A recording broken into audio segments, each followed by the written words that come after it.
भारत का उच्चतम न्यायालय, भारत का उच्चतम न्यायालय कहाँ स्थित है? भारत का उच्चतम न्यायालय स्थित है नई दिल्ली में दोस्तों, याद रखेंगे नई दिल्ली में भारत का उच्चतम न्यायालय स्थित है। भारत का उच्चतम न्यायालय अगर किसने बनाया था, इसका शिल्पकार कौन था, तो ध्यान रखिएगा गणेश भाई भीकाजी। कौन था? गणेश भीकाजी इसके शिल्पकार थे दोस्तों।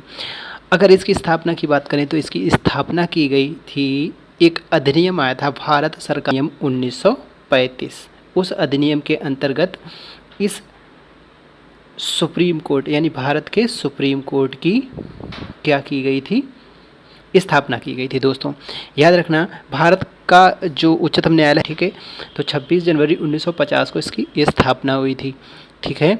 और इसके उद्घाटन की बात करें तो इसका उद्घाटन हुआ था कब? 28 जनवरी 1950 को इसका उद्घाटन हुआ था, ध्यान रखिएगा। और स्थापना की बात करें तो कब स्थापना हो गई थी? 26 जनवरी। अगर इसके पहले चीफ ऑफ जस्टिस की बात करें तो कौन थे? H.G. कानिया। कौन थे? H.G. कानिया। याद रखिएगा दोस्तों, पूछा जाता है। H.J. कानिया है, H.J. कानिया है, ठीक है। H.J. कानिया इसके कौन थे? पहले चीफ ऑफ जस्टिस थे। बात करें दोस्तों हमारे वर्तमान चीफ ऑफ जस्टिस की, तो हमारे वर्तमान चीफ ऑफ जस्टिस हैं 48वें नंबर के, इनको देख रहे हैं, ये हैं जस्टिस, चीफ ऑफ जस्टिस हमारे, और इनका नाम क्या है? N.V. रमन्ना, ठीक है। क्या है? N.V. रमन्ना, ध्यान रखिएगा। और ये 48वें नंबर के हैं, ठीक है दोस्तों। अगर इनसे पहले की बात करें तो इनसे पहले हुए थे कौन? 47वें नंबर के। कितने नंबर के? 47वें नंबर के। और उनका नाम क्या था? शरद अरविंद बोबड़े, ठीक है। शरद अरविंद बोबड़े उनका नाम था, ध्यान रखिएगा दोस्तों।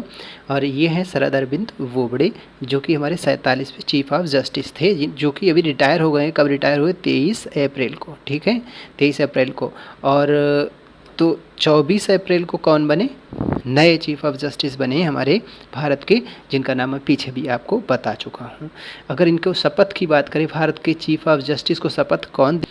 तो भारत के चीफ ऑफ जस्टिस जो होते हैं उनको शपथ कौन दिलाता है? तो ये कौन है? भारत के बताइए कौन है? ये भारत के राष्ट्रपति हैं। कौन है? राष्ट्रपति। क्या करते हैं? इनको शपथ दिलाते हैं दोस्तों। राष्ट्रपति क्या करते हैं? शपथ दिलाते हैं। किसे शपथ दिलाते हैं? भारत के चीफ ऑफ जस्टिस को। और इसीलिए त्यागपत्र की बात जब होती है तो त्यागपत्र ये किसको देंगे? राष्ट्रपति को देंगे। किसे देंगे? राष्ट्रपति को त्यागपत्र भी देंगे। ये शपथ भी दिलाते हैं इनको, और अगर ये त्यागपत्र देते हैं तो राष्ट्रपति को। और राष्ट्रपति को शपथ कौन दिलाता है? चीफ ऑफ जस्टिस दिलाते हैं। ध्यान रखना है दोस्तों, यहाँ से क्वेश्चन काफ़ी पूछे जाते हैं, ठीक है,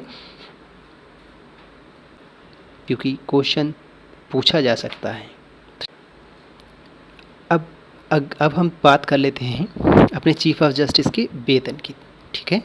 तो वेतन की अगर हम बात करें दोस्तों, तो इनका वेतन होता है 2,80,000 रुपये। कितना? 2,80,000 रुपये पर मंथ होता है। साथ ही साथ इनको क्या दिया जाता है? निःशुल्क चिकित्सा और आवास जैसी अन्य सुविधाएं भी इनको प्रदान की जाती हैं, जिसमें जिनका कोई शुल्क नहीं होता। ध्यान रखिएगा, ये 2,80,000 है, ठीक है, 2.80 लाख भी आप लिख सकते हैं इसको, ठीक है।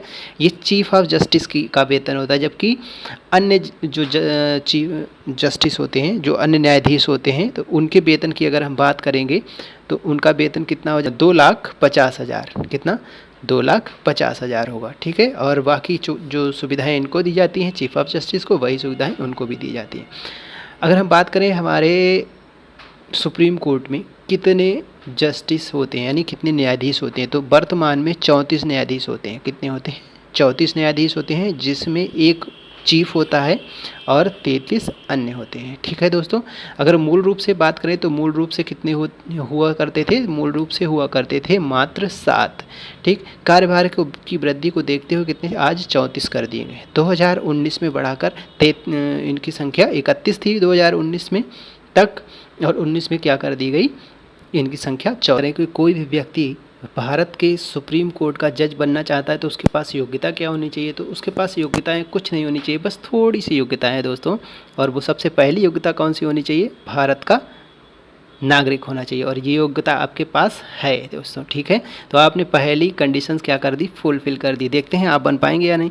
तो दूसरी अगर कंडीशन की बात करें तो दूसरी कंडीशन इसकी ये है कि उस व्यक्ति ने, जो व्यक्ति सुप्रीम कोर्ट का न्यायाधीश बनना चाहता है, उस व्यक्ति ने भारत के किसी भी उच्चतम न्यायालय में 5 वर्ष तक न्यायाधीश के रूप में क्या किया हो, कार्य किया हो। क्या आपने किया है? चलिए कोई बात नहीं, इसको माइंड मत करिएगा, फ़िलहाल मैं मजाक कर रहा हूँ। तो 5 वर्ष तक क्या किया हो उसने, न्यायाधीश के रूप में कार्य किया हो। और अगर ये नहीं किया है तो क्या क्या करना चाहिए उसको, 10 वर्ष तक वकालत की हो किसी भी एक उच्च न्यायालय में या फिर एक से अधिक उच्च न्यायालय में। क्या की हो, 10 साल तक वकालत के रूप में उसने गुजारे हैं। तो ये योग्यताएं होनी चाहिए। और दोस्तों अगर आयु की बात करें, निम्नतम आयु की, तो निम्नतम आयु सीमा कुछ भी नहीं होती है, कुछ भी नहीं होती है, ठीक है। जबकि जो कंडीशंस 2 ऊपर बताएंगे उनमें से कोई एक कंडीशन होती है। हाँ, अधिकतम आयु सीमा की बात कर सकते हैं। अगर अधिकतम आयु सीमा की बात करें दोस्तों, तो कोई भी न्यायाधीश एक बार पद ग्रहण करने के अपनी 65 वर्ष की आयु तक उस पद पर बना रह सकता है, ठीक।